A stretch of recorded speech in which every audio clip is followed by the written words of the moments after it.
Assalamualaikum. So in this video we will learn about the stanza number 5 and 6 of the poem Travel from the NBF book of English for class 9. So let's start. The stanza number 5 comprises of lines number 29 to 36.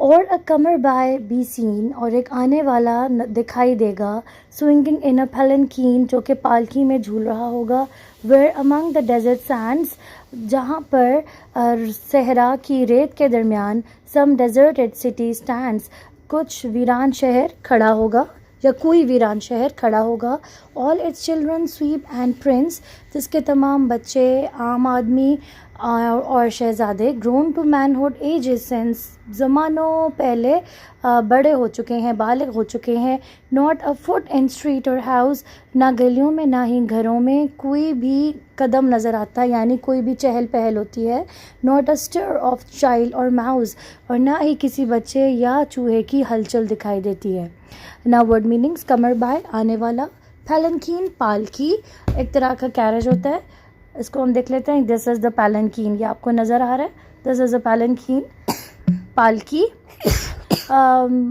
फिर है deserted city यानी वीरान शहर children means the former inhabitants of the deserted city यानी children comprises of all the persons who lived there sweep means chimney sweep one of the lowest occupations in 19th century of England यानी sweep मतलब चिमनियाँ साफ़ करने वाले यहाँ पर आप देख सकते हैं चिमनियाँ साफ़ करने वाले ये होता है स्वीप यहाँ पे चिमनी स्वीप्स आपको नज़र आ रहा है तो ये होता था इंग्लैंड का या विक्टोरियन एज का इंतहाई निचला समझे जाने वाला पेशा इंतहाई यानी कि स्वीप मतलब इंतहाई लोअर पीपल इंतहाई आम इंसान एंड प्रिंस मतलब शहजादे so all is children sweep and prince grown to manhood ages since इसका मतलब ये हुआ कि everybody is gone from the lowest to the highest in the city stir means movement So paraphrasing, you can see a person traveling or riding in a special carriage called a palanquin in the desert. There is an old empty city with no one inside it. All the children, princes and ordinary people from the lowest to the highest in the city grew up and left a long time ago. Here I have used the word princess, P-R-I-N-C-E-S. This is a princess. Princess is the plural form of the word prince, yani shehzade with a single S. Now the city is empty. There is no one walking in the streets or living in the houses. It is very quiet and still with no movement, not even a small movement from a child or a mouse. Now come towards the stanza comprehension. Rhyming scheme is A, A, B, B, C, C, D, D. You can check here. Scene and palanquin A, A, sands and stands B, B, prince and sands C, C, house and mouse D, D. So this is the rhyming scheme. Now figures of speech or poetic devices. Alliteration comer by and B. So the repetition of the consonant sound B. Hyperbole ages sense as an exaggeration used to emphasize the passage of time. Imagery swinging in a palanquin. Deserted cities among the sand and not a foreign street or house. So they're not a cities. It's a city. So let's correct it. It's not cities. It's a city. So now it's fine. Okay, deserted city among the sand. क्योंकि यहाँ पे we can check in the stanza there is a city, some deserted city. अच्छा यहाँ पे cities इसलिए है जो यहाँ पे word है some deserted city stands कुछ शहर. So आप cities भी हो तो इतना फ़र्क नहीं पड़ता लेकिन it's better कि हम city ही लिख दें. So question number 1, what might you see swinging in a palanquin? A traveler. Where is the empty city? In the desert sands. What does the empty city mean in the poem? The empty city means that time changes everything and nothing lasts forever.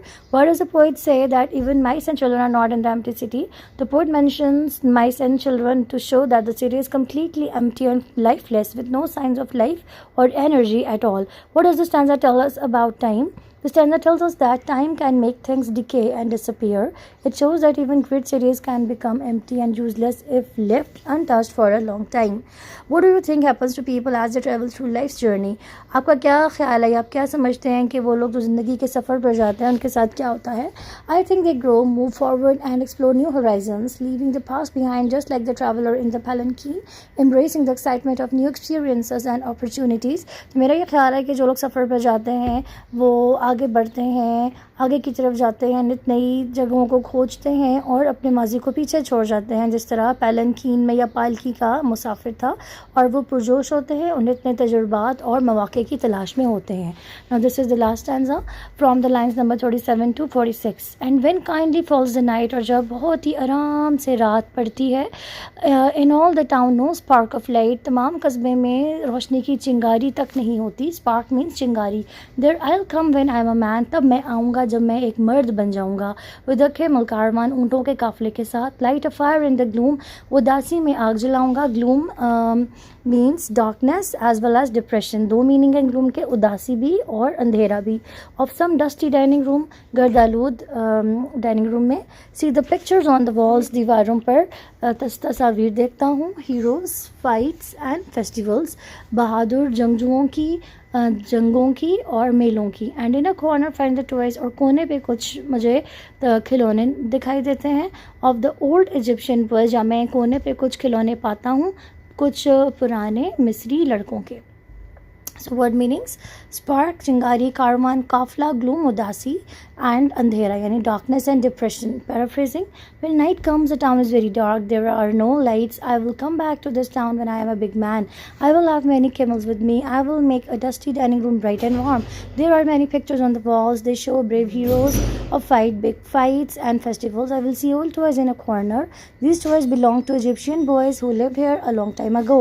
Now stanza question answers. Rhyming scheme is A, B, B, C, C, D, D, and E, E. How? Like this: night and light, A, man and caravan, B, B, gloom room, C, C, walls and festivals, C, C, D, D, and toys and boys, E, E. So A, B, B, C, C, D, D, E, E. So this is the rhyming scheme. Now figures of speech: alliteration, camel and caravan. On the dusty dining room, fights and means the C, C, the repetition of C and C, D and D, and the dusty dining room, fights and festivals, and of the old. So there are a lot of alliterations. And hyperbole: no spark of light, as an exaggeration to emphasize the darkness. And imagery: there is a vivid images, and the personification: the night is personified as a gentle entity that falls kindly. So this is the last stanza. Question will be simple. क्या उसको what does the poet find on the walls? So walls पे क्या नज़र आता है? Heroes, fights and festivals. What is at the corner? Corner पे क्या है? Toys वगैरह है. So ये आप खुद भी कर सकते हैं. Otherwise I will do it.